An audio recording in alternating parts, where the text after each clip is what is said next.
Today, I want us to consider prophecy or vision and the will of God for His people.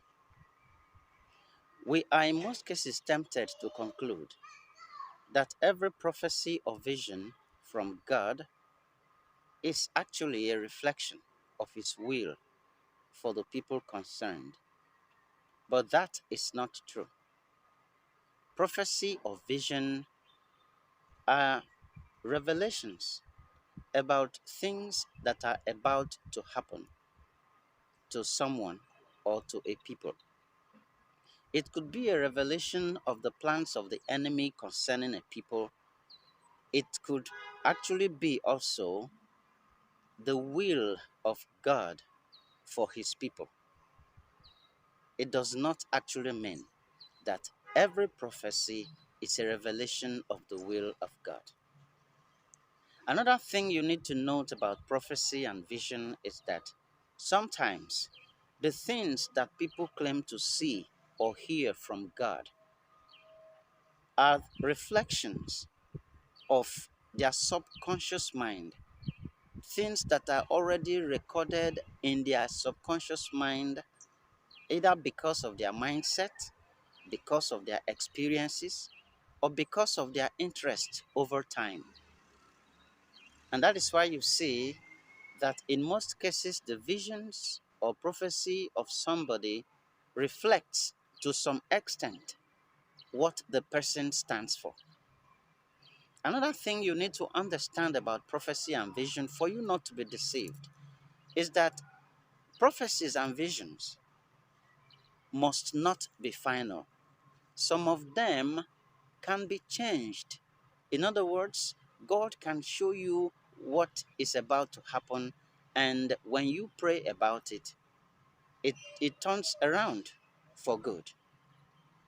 Similarly, sometimes some men of God may see something about your future and speak to you about it.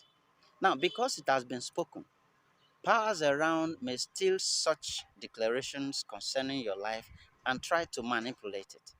And so when such a thing do not play out eventually, some persons are tempted to style that prophet a false prophet.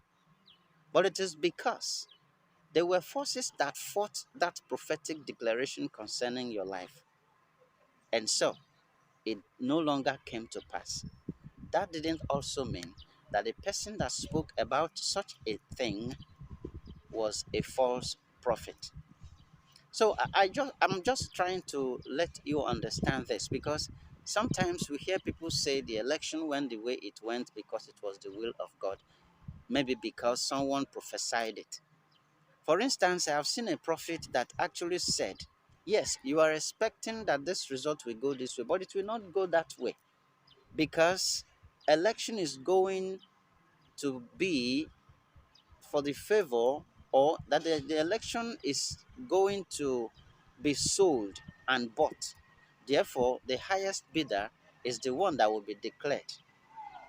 And someone will now come and tell me that the outcome of the election was the will of God. That is not a fact. Jesus spoke to Jesus spoke to Peter and said that the devil has made a demand for your soul, but I have prayed for you. Now, what Jesus saw was not the will of God for Peter, but the desire of the devil for Peter. So he prayed for Peter and strengthened Peter. And he said, when you are back, strengthen others. In other words, that revelation that Jesus had and gave to Peter was actually a prophetic one. But was it the will of God? No. Did it play out the way Jesus saw it? No. Why? Because he prayed for Peter. So the same thing can happen in our country. But some prophets are tempted to just take a prophetic message, hook, line, and sinker, maybe because it is going the way they like. So they will just come and tell you that is the will of God. For instance, someone did say in 2014 or so, or through 2015, that Buhari was the will of God for Nigeria. But you see you can see what has been playing out since he came to power. It happened actually because as at that time, he never liked the person that was in power. So when the revelation about the outcome of the election came, he concluded that Buhari was the choice of God and the will of God for the people of Nigeria. I don't know if you were able to understand anything from this. I will do some other videos as a follow up to this so that you know how to handle prophecies. When they prophesy to you, what do you do? Do you just watch it and conclude that it has happened? No. Remember, if it is a bad one, like Hezekiah did, you can go back to God and say, no, this shouldn't come to pass. And then God will transform it to your favor. I wish you the best today. Remain blessed. I still remain Anthony of Famo Padua TV. Thank you for your time.